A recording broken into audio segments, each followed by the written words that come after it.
I welcome you all once again to this channel प्रभावी education hub. ठीक है, and हमने जो ईपीएफओ की तैयारी शुरू की है उसमें एक और कड़ी जोड़ने जा रहे हैं। इसमें एक और वीडियो हम लोग जोड़ने जा रहे हैं। इस वीडियो में हम लोग बात करेंगे code on occupational safety health and working condition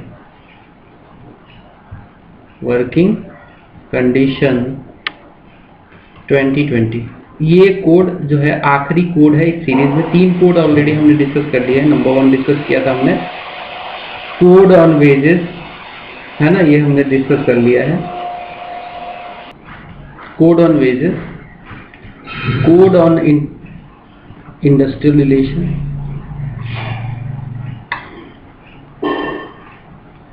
और एक और हमने डिस्कस किया था कोड ऑन सोशल सिक्योरिटी। ठीक है, ये तीनों कोड हमने बड़े ही डिटेल में डिस्कस कर लिया। आज बारी है code on occupational safety health and working condition 2020। EPFO की तैयारी कर रहे हो आप और अभी भी आपने इंडियन पॉलिटी नहीं पढ़ा है, इंडियन इकोनॉमी नहीं पढ़ा है, इंडिया स्ट्रगल फॉर इंडिपेंडेंस नहीं पढ़ा है, तो ये तीनों को मैंने एक पार्टिकुलर प्लेलिस्ट जो कि 20 दिन का प्लान है, 20 दिन में कवर करने के लिए एक संजोया है। मैंने एक प्लान में एक प्लेलिस्ट बना दिया है। चैनल के ऊपर ही ये प्लेलिस्ट है, जाके देखो। कवर करना चाहते हो तो बड़े आसानी से 20 दिन में कवर कर लोगे और बहुत मज़ा आने वाला है अगर इसको पढ़ते हो। पीडीएफ भी मिल जाएगा वहाँ पे इन सारे कोर्स का। ठीक है, पीडीएफ आपको अवेलेबल है। चलिए अब हम लोग इस पार्टिकुलर कोड के बारे में बात करते हैं। Code on occupational safety health and working condition 2020। ठीक है, इसके बारे में हम लोग बात करेंगे। तो इस कोड में भी एमलगमेशन हुआ है कुछ 13 लेबर लॉज का। 13 लेबर लॉज को इसमें मिला दिया गया है। पहला सवाल आपसे यही पूछा जा सकता है, कितने लेबर लॉज को मिला के code on occupational safety health and working condition code बनाया गया है। तो इसमें कुछ 13 लेबर लॉज हैं और इन 13 में इंपॉर्टेंट जो है वो बता देता हूँ। जैसे कि फैक्ट्री एक्ट को मिलाया गया है। फैक्ट्री एक्ट जो है 1948 वाला, उसको मिला दिया गया है। डॉक वर्कर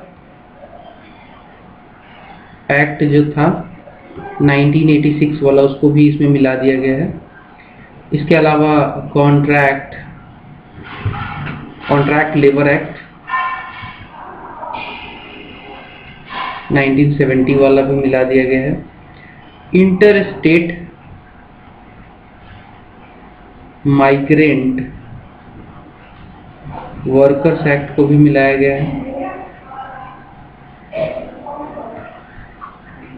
1979, एंड कुछ अदर्स हैं। इन सबको मिला के ये जो है इम्पोर्टेंट मैंने लिख दिया, बाकी कुछ और भी हैं। टोटल 13 एक्ट को, लेबर एक्ट को मिला दिया गया है और क्या बनाया गया है, code on occupational safety health and working condition 2020। ठीक है, अब हम इसकी थोड़ी सी चर्चा डिटेल में और करते हैं। कुछ एग्जेम्पशन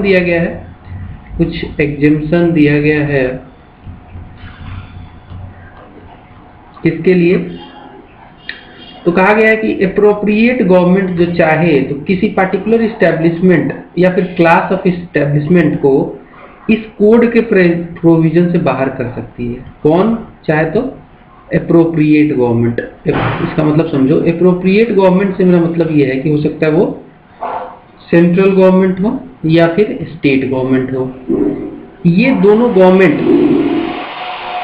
ठीक है, ये दोनों गवर्नमेंट अगर चाहे तो एग्जेम्पशन दे सकती है किसी पार्टिकुलर इस्टेब्लिशमेंट को कि भाई ठीक है, आप ये मान लो एबीसी कंपनी है, इस कंपनी को दे दिया कि बोले चलो ठीक है आप इस कोड से बाहर हो। ठीक है, या फिर ऐसे ही कुछ क्लास ऑफ इस्टेब्लिशमेंट, मतलब सेम क्लास की इस्टेब्लिशमेंट, जैसे कि मान लो एबीसी स्टील बनाती है तो स्टील वाली और भी कंपनियों को अगर देना चाहे एग्जेम्पशन तो एप्रोप्रिएट गवर्नमेंट दे सकती है। ठीक है, ये बात समझ में आई। इसके अलावा स्टेट गवर्नमेंट को इसके अलावा जो स्टेट गवर्नमेंट को भी कहा गया है, एग्जेम्पशन दिया गया है कि स्टेट गवर्नमेंट अगर चाहे तो जो कोई नई फैक्ट्री है और जो कि इस्टेब्लिश की जा रही है for the economic activity and employment generation, specific उसका पर्पस है, तो उसको एग्जेम्प्ट किया जा सकता है इस पर्टिकुलर कोड के प्रोविजन से। ठीक है, यहाँ पे देख लो, स्टेट गवर्नमेंट को ये पावर दिया गया है कि कोई मान लो नई फैक्ट्री आ रही है और ये इसका जो पर्पस है, इसका पर्पस है एम्प्लॉयमेंट जनरेशन और इकोनॉमिक एक्टिविटी को ज़्यादातर प्रमोट करना, तो इसको हो सकता है स्टेट गवर्नमेंट चाहे तो इसको एग्जेम्प्ट कर सकती है। ये बात समझ में आई? आगे बढ़ेंगे। जैसा कि आपको मालूम है कि 2019 वाला जो बिल था उसको एक स्टैंडिंग कमेटी को भेजा गया था और उसके बाद सरकार ने अल्टीमेटली उस बिल को ही ख़त्म करके 2020 सितंबर में एक नया बिल लाई थी इसी मैटर पे, code on occupational safety health and working condition के ऊपर। तो ये जो 2020 में सितंबर में जो बिल आया था यही एक्ट बन गया था। लेकिन हमें ये जानना जरूरी है कि 2019 वाले एक्ट में क्या था और अब जो ये कोड है इसमें क्या है। तो हम एक कंपैरेटिव व्यू लेते हुए इसको डिस्कस करेंगे। तो 2020 में जो प्रावधान था, अगर बात करें थ्रेशोल्ड से related, threshold for coverage of establishment, इसका मतलब ये है कि कितने वर्किंग मैन होने चाहिए, कितने लोग होने चाहिए अगर फैक्ट्री डिक्लेयर करना है या फिर माइंस एक्टिविटी हो रही है तो उसे फैक्ट्री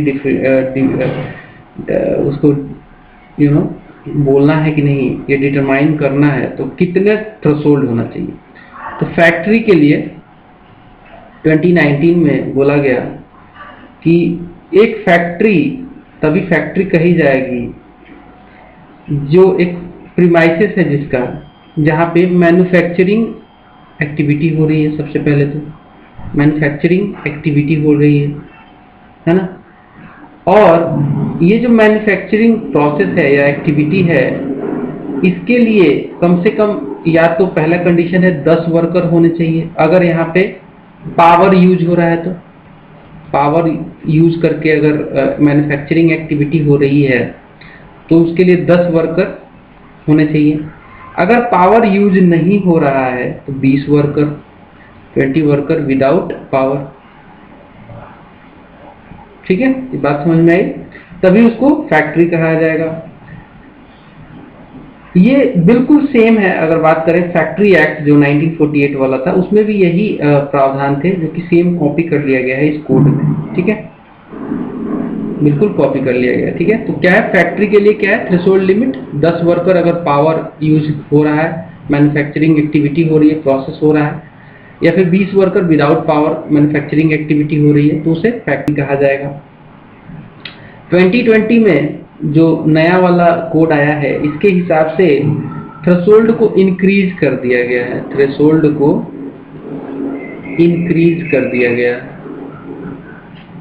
कैसे इंक्रीज किया गया? बोला कोई फैक्ट्री तभी फैक्ट्री कही जाएगी अगर वहां पे मैन्युफैक्चरिंग एक्टिविटी सबसे पहले हो रही है।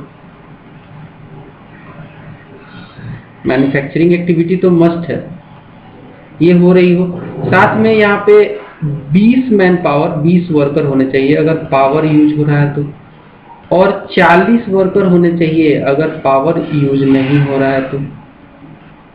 ठीक है, तो थ्रेशोल्ड को डबल कर दिया गया, 20 कर दिया गया अगर पावर यूज हो रहा है, ठीक है, और 40 कर दिया गया है अगर पावर यूज नहीं हो रहा है तो ये चेंज आपको पता होना चाहिए, याद होना चाहिए। ये पक्का पूछेगा आपसे, ये 1 नंबर का क्वेश्चन है। ठीक है, 1 MCQ है, ये याद कर लो। थ्रेशोल्ड को डबल कर दिया गया फैक्ट्री के लिए, वैसी जगह जहाँ का प्राक्कलन जो है, जहाँ का प्रीमाइस जो है, वहाँ पे मैन्युफैक्चरिंग एक्टिविटी होती है और 20 वर्कर होते हैं पावर अगर यूज होता है तो। अगर पावर नहीं यूज होता है तो 40 वर्कर होने चाहिए। 2019 में कुछ अलग था, 10 वर्कर होने चाहिए थे अगर पावर यूज होता है, और 20 वर्कर होने चाहिए थे अगर पावर नहीं यूज होता है तो। लेकिन ये बिल तो खारिज हो गया था, इसको तो रद्द कर दिया गया था। तो आपको ये वाला बेटर पता होना चाहिए, कंपैरेटिव व्यू के लिए इसका भी डाटा आपको रखना है। ठीक है, अगेन कुछ और मैटर्स पे हम लोग डिस्कस कर लेते हैं। 2019 और 2020 की बात करें तो ठीक है, कुछ और मैटर्स पे भी डिस्कस कर लेते हैं। अब थ्रेशोल्ड की बात करें, अगर माइंस एक्टिविटी को डिटरमाइन करना है कि वो माइंस जो एक्टिविटी है वो फैक्ट्री में आती है कि नहीं, तो इसके लिए जो 2019 में था बिल, उसमें बोला गया कि माइंस जो है वो फैक्ट्री के डिफिनीशन से बाहर है, मतलब माइंस इज नॉट फैक्ट्री। लेकिन 2020 में बोला गया कि ये प्रोविजन गलत है और माइंस भी फैक्ट्री होगी। ठीक है, ये बात समझ में आई आपको, माइंस वाली। इसके अलावा अगर कोई इस्टेब्लिशमेंट है जो कि हजार्डस एक्टिविटी में इन्वॉल्व है, तो उसके लिए क्या प्रावधान होना चाहिए, कैसे डिटरमाइन करोगे कि कोई पर्टिकुलर कंपनी, जैसे मान लो कि ये एबीसी कंपनी है, यहाँ पे हजार्डस एक्टिविटी हो रही है कि नहीं। तो इसके लिए 2019 में जो प्रावधान था उसमें बोला गया कि अगर कोई इस्टेब्लिशमेंट है जहाँ पे बिजनेस, ट्रेड या फिर ऑक्यूपेशन कैरी आउट किया जा रहा है 10 या 10 से ज़्यादा वर्कर्स का, और वहाँ पे हजार्डस एक्टिविटी भी हो रही है, तो वहाँ पे कहा जाएगा कि ये पर्टिकुलर हजार्डस एक्टिविटी वाला प्लेस है।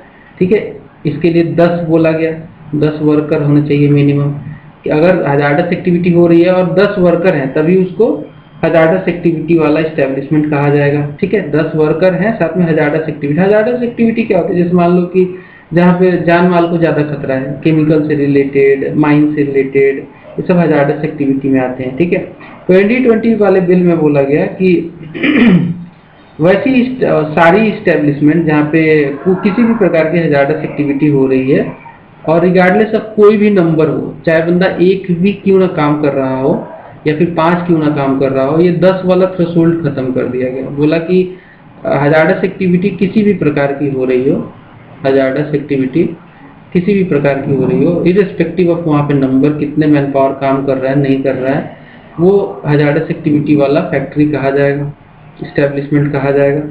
ये नंबर जो है 10 वर्कर का, ये हटा दिया गया है अभी। ठीक है, अब हम बात करते हैं कॉन्ट्रैक्ट वर्कर्स से रिलेटेड।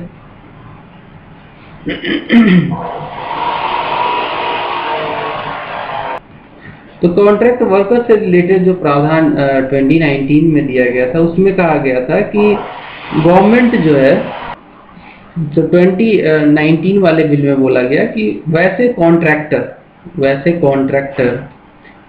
होते हैं, आपको पता है, जो कि लेबर अपने अंडर रखते हैं और किसी भी काम में वो लेबर प्रोवाइड करते हैं। बोला कि कॉन्ट्रैक्ट वर्कर्स वैसे कॉन्ट्रैक्टर जिनके पास 20 या 20 से ज़्यादा, मिनिमम 20 वर्कर्स हैं, वो कॉन्ट्रैक्ट वर्कर्स कहे जाएंगे। इससे नीचे अगर नंबर आता है तो वो कॉन्ट्रैक्ट वर्कर्स नहीं कहे जाएंगे। ठीक है, और ये 20 वर्कर्स जो हैं, ये गवर्नमेंट इससे नीचे की भी लिमिट अगर चाहे तो गवर्नमेंट चाहे तो अलाउ कर सकती है, ऐसा बोला गया 2019 में। लेकिन 2020 वाले में जो कॉन्ट्रैक्ट वर्कर्स से रिलेटेड जो प्रावधान दिया गया, उसमें बोला गया कि इस पर्टिकुलर प्रोविजन को ही रिप्लेस कर दिया जाए। इसके जगह पे it specified that code will apply to establishment और कॉन्ट्रैक्टर्स एम्प्लॉइंग 50 और मोर वर्कर्स। यहाँ पे बोला 50 कर दो, ये नंबर को इंक्रीज कर दिया गया। बोला कि वैसे कॉन्ट्रैक्टर जिनके पास 50 या 50 से ज़्यादा वर्कर काम करते हैं वो कॉन्ट्रैक्ट वर्कर्स कहे जाएंगे, इससे नीचे अगर नंबर होगा तो नहीं। तो यहाँ पे देखो नंबर को इंक्रीज किया गया, 50 कर दिया गया। ये भी आपसे सीधा सवाल पूछा जा सकता है, बिकॉज कॉन्ट्रैक्ट वर्कर्स का मिस यूटिलाइजेशन बहुत ज़्यादा होता है, इनके जो राइट्स हैं इनको मिलते नहीं है और इनका मिस यूटिलाइजेशन बहुत ज़्यादा होता है। इसलिए अब बोल दिया गया है कि 50 या 50 से ज़्यादा अगर नंबर होता है तभी वो कॉन्ट्रैक्ट वर्कर कहे जाएंगे। हालांकि ये प्रावधान बहुत अच्छा नहीं है, ठीक है, मुझे पर्सनली अच्छा नहीं लगता है, लेकिन एनीवे बट आपको एमसीक्यू के पर्सपेक्टिव से आपको याद रखना पड़ेगा। आगे बढ़ेंगे। यहाँ तक हमने बात कर लिया थ्रेशोल्ड से related regarding coverage of establishment, कि किसको फैक्ट्री कही जाएगी, किसको माइंस कहा जाएगा, कहाँ पे हजार्डस एक्टिविटी, कितना नंबर होगा तो हजार्डस एक्टिविटी, या फिर कितने नंबर होंगे तो कॉन्ट्रैक्ट वर्कर्स कहे जाएंगे। अब हम लोग बात कर लेते हैं 2019 और 2020 की। यहाँ पे हम बात करेंगे वर्क आवर से related, work hours and employment conditions, work hours and employment conditions. समझ रहे हो? किसी व्यक्ति का वर्क आवर, एम्प्लॉयमेंट कंडीशन क्या होगा, इससे रिलेटेड कुछ प्रावधान दिए गए थे 2019 वाले बिल में, और 2020 वाले कोड में क्या है अभी लेटेस्ट, इसको हम लोग अब जान लेते हैं। तो यहाँ पे देखो कॉन्ट्रैक्ट लेबर से रिलेटेड क्या प्रावधान दिए गए, कॉन्ट्रैक्ट लेबर से रिलेटेड। मैंने आपको बोला था कि कॉन्ट्रैक्ट वर्कमैन किसको कहा जाएगा, कॉन्ट्रैक्ट लेबर किसको कहा जाएगा। वैसे कॉन्ट्रैक्टर जिनके पास 50 या 50 से ज़्यादा वर्कर काम करते हैं उनको कॉन्ट्रैक्ट लेबर कहा जाएगा। लेकिन ये लेबर जो है किस इस्टेब्लिशमेंट में कहे जाएंगे। मान लीजिए कि कोई कंपनी है, वो लगातार ऐसा काम करा रही है जो कि काफ़ी पेरेनियल नेचर का है, जो कि लगातार चलता है, वहाँ पे कॉन्ट्रैक्ट लेबर की क्या जरूरत है। वैसे जगह पे जहाँ पे सीजनल काम समझ में आता है, मान लो आज इस महीने में बिल्डिंग बननी है तो ये सीजनल काम है। अब जहाँ पे रोज ही काम होना है वो तो लगातार नेचर का है, पेरेनियल नेचर का है, वहाँ पे कॉन्ट्रैक्ट लेबर को क्यों एम्प्लॉय करना है, वहाँ पे तो रेगुलर लेबर होने चाहिए। तो इस बिल में 2019 वाले बिल में गवर्नमेंट को पावर दिया गया था कि कुछ पर्टिकुलर जो एम्प्लॉयमेंट है, जैसे कि पहला जहाँ पे वर्क जो है वो पेरेनियल नेचर का है, वर्क जो है पेरेनियल नेचर का मतलब कि लगातार काम चल रहा है, यहाँ पे कॉन्ट्रैक्ट लेबर को आप एम्प्लॉय नहीं कर सकते, ऐसा बोला गया था। दूसरा बोला गया कि वैसी जगह जहाँ पे जो काम है वो कॉन्ट्रैक्ट वर्कर जो कर रहे हैं काम, वो बिजनेस कैरी आउट करने के लिए, इस्टेब्लिशमेंट के लिए बहुत जरूरी है, इसेंशियल सर्विस अगर है कहने का मतलब इसेंशियल सर्विस है। मान लीजिए कि ये particular essential service for what, for establishment. मान लीजिए इसको समझिए ऐसे एक कंपनी है ABC, यहाँ पे कॉन्ट्रैक्ट लेबर आए काम करने के लिए। ये जो काम करा रही है ना ABC कंपनी, ये काम इतना इसेंशियल है कि ये काम ना हो तो ABC का एग्जिस्टेंस ही नहीं है। वैसे जगह पे कॉन्ट्रैक्ट लेबर क्यों लगाना है भाई, वैसे जगह पे तो आप परमानेंट लेबर लगाओ। तो इसको भी सरकार चाहे तो कॉन्ट्रैक्ट लेबर को यहाँ पे मनाही कर सकती है कि नहीं लगा सकते आप। तीसरा बोला गया कि अगर किसी पार्टिकुलर कंपनी, सपोज ABC का ही एग्जांपल लो, यहाँ पे अगर सेम काम है वो रेगुलर वर्कर कर रहे हैं, रेगुलर वर्कर सेम काम कर रहे हैं, तो वहाँ पे आप कॉन्ट्रैक्ट लेबर नहीं लगा सकते। एक सेम काम को एक रेगुलर वर्कर कर रहा है और उसी काम को एक कॉन्ट्रैक्ट लेबर कर रहा है, तो ऐसा नहीं हो सकता। ये दो धारी तलवार आप नहीं यूज कर सकते, डबल स्टैंडर्ड हो जाएगा। ये बोला, इसको भी सरकार चाहे तो मना कर सकती है। ये कॉन्ट्रैक्ट लेबर से 2019 वाले बिल में था। अब हम जान लेते हैं कि 2020 वाले बिल में कॉन्ट्रैक्ट लेबर से रिलेटेड क्या प्रावधान है। कॉन्ट्रैक्ट लेबर से रिलेटेड क्या प्रावधान है 2020 वाले बिल में देख लेते हैं। तो 2020 वाला जो बिल है, इसने बोला instead prohibit contract labour in core activities. यहाँ पे कोर एक्टिविटी वाला कॉन्सेप्ट आया। बोला कि ये सब छोड़ो पेरेनियल वेरिएंट, कोर एक्टिविटी में आप जो है डिसाइड करो कोर एक्टिविटी क्या होती है और वहां पे आप कॉन्ट्रैक्ट लेबर नहीं लगा सकते। तो कोर एक्टिविटी में आता क्या क्या है, इसमें बोला गया कि अगर normal functioning of establishment is such that the activity is ordinary done through contractor.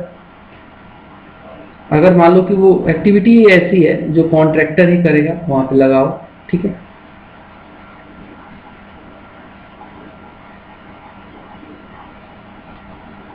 वो कॉन्ट्रैक्टर कर रहा है तो वहां पे लगा सकते हो, बाकी कोर एक्टिविटी में नहीं लगा सकते, ठीक है। इसके अलावा बोला गया कि जहाँ पे एक्टिविटी जो है वो ऐसी एक्टिविटी है जहाँ पे फुल टाइम वर्कर नहीं चाहिए for portion of day, full time worker not required.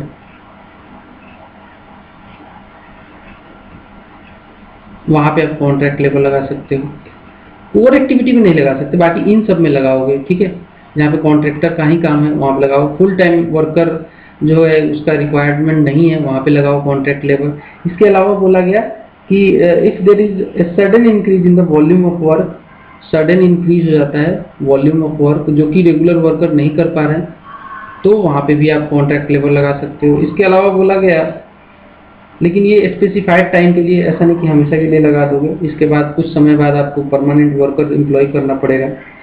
The bill also allows the appropriate government to exempt contractor from the provision of bill in case an emergency subject to such condition as may be notified। बोला अगर emergency हो जाती है, मान लो कोई emergency आती है जहाँ पे आपको लेबर लगाना ही लगाना है, कॉन्ट्रैक्ट लेबर लगा लो, कोई दिक्कत नहीं। तो ये 4 कंडीशन बोले गए। अगर कॉन्ट्रैक्टर का काम ही है वहाँ पे लगाओ, full time worker not required है तब भी वहाँ लगाओ। अगर वॉल्यूम इतना ज़्यादा बढ़ गया कि आप नॉर्मल रेगुलर लेबर से काम नहीं करा पा रहे हो तो कॉन्ट्रैक्ट लेबर लगाओ। इमरजेंसी कोई आ गई वहाँ पे भी लगा सकते हो, ठीक है। ये हो गया आपका कॉन्ट्रैक्ट लेबर से रिलेटेड 2020 वाले बिल में। एक और प्रावधान था 2019 में जिसे 2020 वाले कोड में हटा दिया गया। ये था रिलेटेड टू बिल्डिंग और other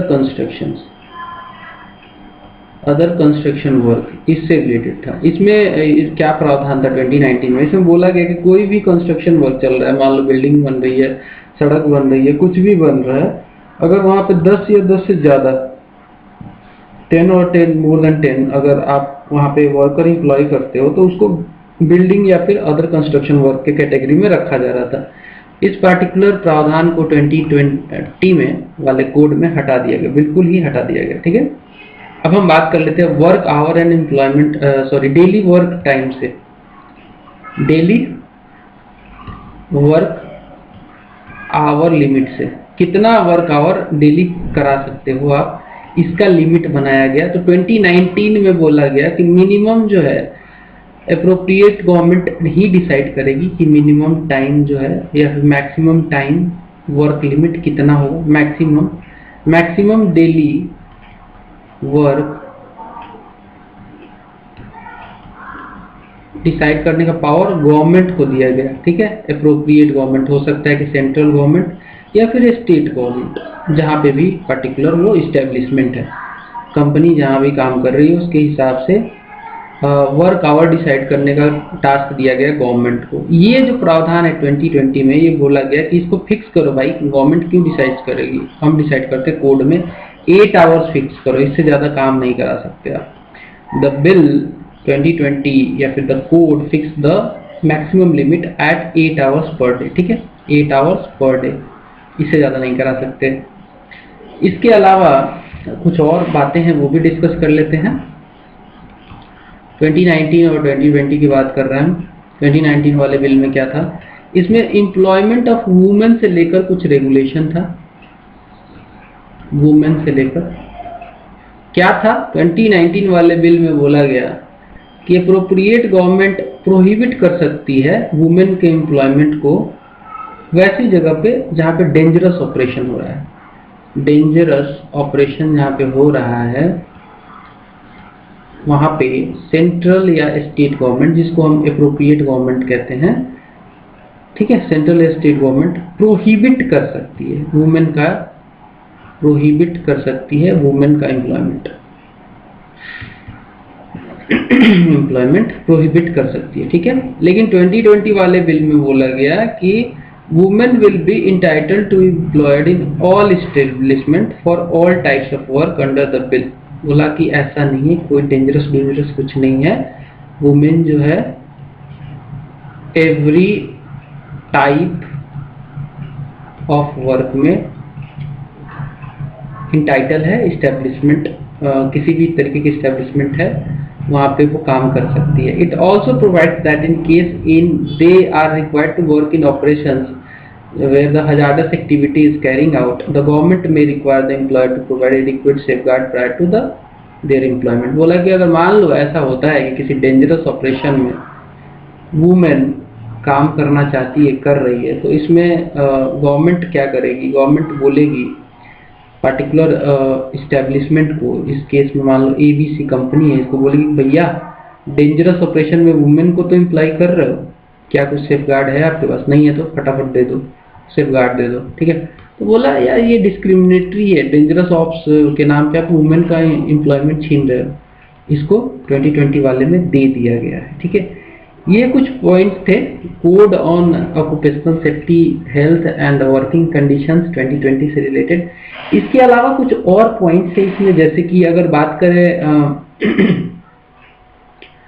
inter state migrant workers and organised workers की, ठीक है। अब हम बात कर लेते हैं इंटर स्टेट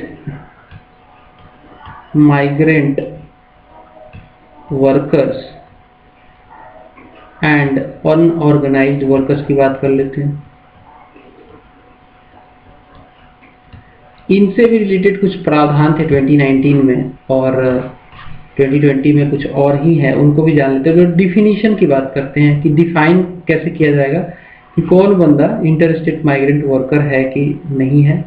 तो 2019 वाले बिल में जो डिफिनीशन दिया गया था उसमें बोला गया था कि एक ऐसा बंदा तभी इंटरस्टेट माइग्रेंट वर्कर कहलाएगा जब वो किसी ऐसे एम्प्लॉयर या कॉन्ट्रैक्टर के द्वारा रिक्रूट किया गया है जहां पे वो अपने स्टेट के अलावा दूसरे स्टेट में अदर स्टेट में काम करने जा रहा है, तो वो उसे इंटरस्टेट माइग्रेंट वर्कर कहा जाएगा। ठीक है।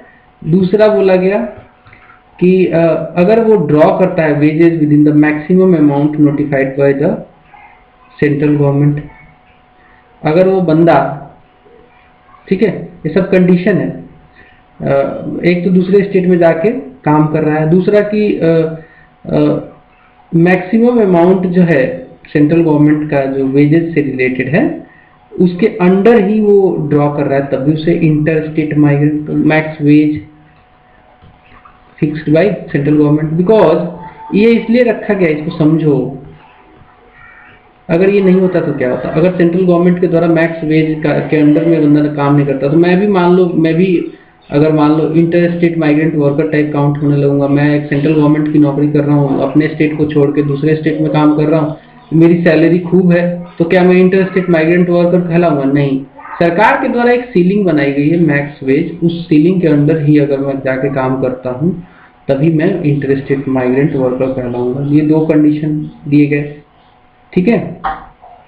2020 वाले बिल में बोला गया, 2020 वाला जो कोड आया उसमें अभी क्या प्रावधान है, उसमें बोला गया The bill adds that any person who moves on his own to another state and obtain employment there will be considered as interstate migrant। बोला कि ऐसा नहीं है कि आप दूसरे स्टेट में जाओ और वहाँ पे आपको एम्प्लॉयर एम्प्लॉय करे, कॉन्ट्रैक्टर एम्प्लॉय करे, तभी आपको सर्टिफिकेट लेना पड़ेगा उनसे।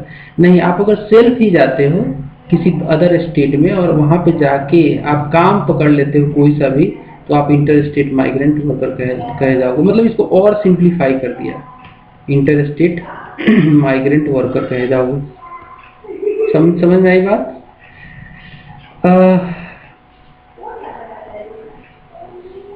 इसके अलावा द बिल जो 2020 वाला बिल है, it also specifies that only those person will be considered as inter state migrant who are earning a maximum of 18,000 per month. यहाँ पे बोला, जो यहाँ पे मैक्स वेज की जो बात बोली गई कि सेंट्रल गवर्नमेंट फिक्स करेगा, इसको इसने क्लियर बोल दिया कि 18,000 से ज़्यादा अगर आप उठाओगे तो आप माइग्रेंट वर्कर नहीं कहे जाओगे। अप टू 18,000 तक ही आप माइग्रेंट वर्कर पर मंथ अगर आपको मिलता है तो आप माइग्रेंट वर्कर कहे जाओगे।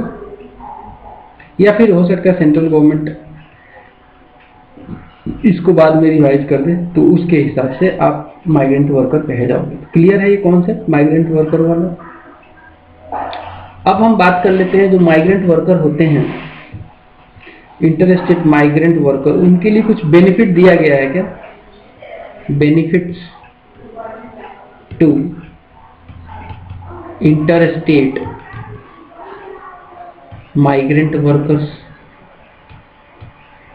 इनको कुछ बेनिफिट दिया गया है। 2020 वाला जो कोड आया है इस पार्टिकुलर कोड में, ठीक है, वो बेनिफिट मैं आपको बता देता हूं। Option to avail the benefit of public distribution system, PDS इनको मिल सकता है। ऑप्शन दिया गया है कि अगर आप मान लो एक स्टेट छोड़ के, मान लो बिहार में हो, बिहार से आप आए दिल्ली कमाने के लिए, अब दिल्ली आ गए, बिहार में आपको पीडीएस मिलता था, पब्लिक डिस्ट्रीब्यूशन सिस्टम, इसमें राशन पानी मिलता था आपको, यहाँ आपको राशन पानी नहीं मिल रहा है, तो एक प्रावधान दिया जा रहा है कि आप यहाँ पे ऑप्शनल है, आप चाहो तो यहाँ पे आप ले सकते हो पीडीएस का फायदा, ताकि आपका ये जो लॉस है यहाँ कवर हो जाए, है ना। तो पीडीएस वाला जो बेनिफिट है बोला गया कि आपको मिल जाएगा, या तो आप नेटिव स्टेट में ही ले लो, मतलब आपका परिवार ले ले, या फिर आप जिस स्टेट में आए हो वहाँ पे ले लो, ठीक है, ये आपको ऑप्शन दिया गया है। दूसरा बोला गया कि the availability of benefit available under building and other construction cess fund in the state of employment, आपको जो एक सेस फंड होता है, सेस फंड मैं बता देता हूँ थोड़ा सा इसके बारे में। एक सेस फंड होता है construction cess fund. Construction cess fund मतलब जो भी कंस्ट्रक्शन एक्टिविटी होती है उस पर सेस लगाया जाता है। उस सेस फंड को कहीं ना कहीं इंटर स्टेट माइग्रेंट वर्कर के ऊपर बेनिफिट के तौर पे उसको खर्च किया जाता है, तो वो बेनिफिट आपको मिल सकता है, ठीक है। इसके अलावा इंश्योरेंस या प्रोविडेंट फंड का बेनिफिट अगर किसी पार्टिकुलर वर्कर को सेम इस्टेब्लिशमेंट में मिल रहा है तो आपको भी मिलेगा। Insurance and provident fund, insurance, मान लीजिए आप माइग्रेंट वर्कर आ गए और आप किसी पार्टिकुलर ABC कंपनी में काम कर रहे हो, यहाँ पे जो लोग काम कर रहे हैं आपके साथ में, उनको अगर पेंशन फंड या फिर इंश्योरेंस फंड उनको मिल रहा है तो आपको भी मिलेगा। ये सारे बेनिफिट आपको इंटर स्टेट माइग्रेंट वर्कर के तौर पे मिल जाएंगे, ठीक है। इसके अलावा क्या मिलेगा भैया, इसके अलावा भी कुछ मिलेगा क्या? तो हाँ मिलेगा, डिस्प्लेसमेंट अलाउंस मिलेगा आपको। डिस्प्लेसमेंट अलाउंस मिलेगा। डिस्प्लेसमेंट अलाउंस क्या मिलेगा? तो 2019 वाले बिल में बोला गया कि कॉन्ट्रैक्टर जो है, जो लेके आ रहा है आपको, उसको पे करना होगा displacement allowance to inter state migrant worker at the time of their recruitment. मान लीजिए आप एक कॉन्ट्रैक्टर के थ्रू आ रहे हैं, आप खुद नहीं आ रहे हैं, आप एक कॉन्ट्रैक्टर को पकड़े, भैया हमें भी ले चलो, कोई काम वाम है तो बताओ। वो कॉन्ट्रैक्टर बोला चलो चलो भाई मेरे काम है, कहा नहीं है, चलो, ले लिया आपको लेके आ गया। अब इस कॉन्ट्रैक्टर की लायबिलिटी हो जाएगी कि आपको डिस्प्लेसमेंट अलाउंस देगा, बिकॉज आप तो डिस्प्लेस हो गए ना, आप तो बिहार छोड़ के आ गए दिल्ली, तो डिस्प्लेसमेंट अलाउंस तो आपको मिलना चाहिए ना। वो कि कौन देगा? कॉन्ट्रैक्टर देगा आपको, ठीक है, जब रिक्रूट करेगा उसी समय। ये जो अलाउंस होगा वो आपका मंथली वेजेस का 50% होगा, एक ही बार मिलेगा 50%, आपके मंथली वेज के 50% मिलना था। इसको भैया हटा दिया गया, 2020 वाले में इसको रिमूव कर दिया गया। अब ये कितना अच्छा है बुरा है वो आप ही सोचो, इसको हटा दिया गया। इसमें तो इंटर स्टेट माइग्रेंट लेबर को घाटा हो गया ना। एनीवे डिस्प्लेसमेंट अलाउंस आज के डेट में नहीं मिलेगा, मोटा मोटी यही जान लो। एक और चीज की गई है, डाटाबेस तैयार किया जाएगा फॉर दीज वर्कर्स। मैं बात कर रहा हूँ इंटर स्टेट माइग्रेंट वर्कर्स की। इनका डाटा बना लो, बिकॉज डाटा ही नहीं है कि कितने लोग आए गए, कहाँ पे गए, कहाँ गए, क्या गए, किसी को पता ही नहीं है। तो पैंडेमिक में स्पेशली देखा गया था, जब यूपी वाले जो लोगों को महाराष्ट्र वालों ने भगाना शुरू किया था, बोला एंट्री नहीं है, अब निकल जाओ यहाँ से, तो योगी सरकार काफ़ी दुखी हुई थी। तो अब डाटाबेस बेसिकली बनाया जा रहा है। डाटाबेस में क्या होगा, ये 2020 वाले जो कोड है उसी में प्रावधान है। इसमें बोला गया कि सेंट्रल और स्टेट गवर्नमेंट को एक रिकॉर्ड मेंटेन करना पड़ेगा details of inter state migrant workers का, ठीक है।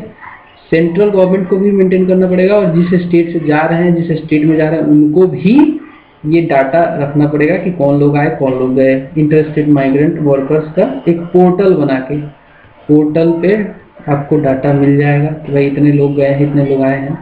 And an inter state migrant worker can register himself on the portal on the basis of self declaration and Aadhaar. अब ये पोर्टल बनाया और पोर्टल पे किसकी जिम्मेदारी है रजिस्टर कराने की? तो इंटर स्टेट माइग्रेंट लेबर की है। ये सरकारें तो क्या करेंगी, पोर्टल बना देंगी, लेकिन आपको जमा करना, आपको अपना डिटेल देना पड़ेगा। भाई साहब हम तो जा रहे हैं यहाँ पे काम करने, वहाँ पे बताओ, ठीक है, ठीक है। तो आपको वो आधार के हिसाब से आपको ये डाटाबेस आपका तैयार किया जाएगा।